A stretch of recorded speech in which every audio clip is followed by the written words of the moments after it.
Tinatayang 102,000 halaga ng shabu ang nakumpiska sa isang drug suspect sa ikinasang search warrant operation ng mga tauhan ng Tuguegarao Component City Police Station sa lungsod ng Tuguegarao, Cagayan noong ika-3 ng Disyembre taong kasalukuyan.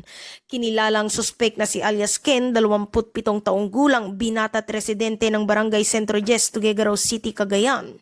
Nagresulta ang operasyon sa pagkakakumpiska ng 3 piraso ng pakete na hinihinalang shabu na may timbang na nasa 15 gramo at tinatayang aabot sa 102,000 halaga, isang walang lamang plastic na pakete at isang pakete ng kape.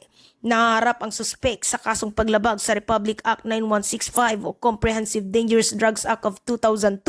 Pinuri naman ni Police Brigadier General Antonio P. Maralag Jr., Police Regional Office 2 Regional Director, ang mga kapulisang nasa likod ng matagumpay na operasyon. Ang pagkakahuli ni alias Ken ay isa lamang sa mga tagumpay ng Police Regional Office 2 laban sa iligal na droga. Saad naman ng direktor sa mga kababayan ng Rion 2 na huwag mag-atubiling i-report ang mga kahina-hinalang pangyayari sa kanilang mga lugar na maiuugnay sa iligal na droga upang tuluyan ng mawakasan ang problema dulot nito sa lambak ng Cagayan. Mula dito sa Lambak ng Cagayan, ako ang inyong Police News Network Correspondent, Patrolwoman Jerilyn Polico, alagad ng batas, taga-taguyod ng Balitang Pulis.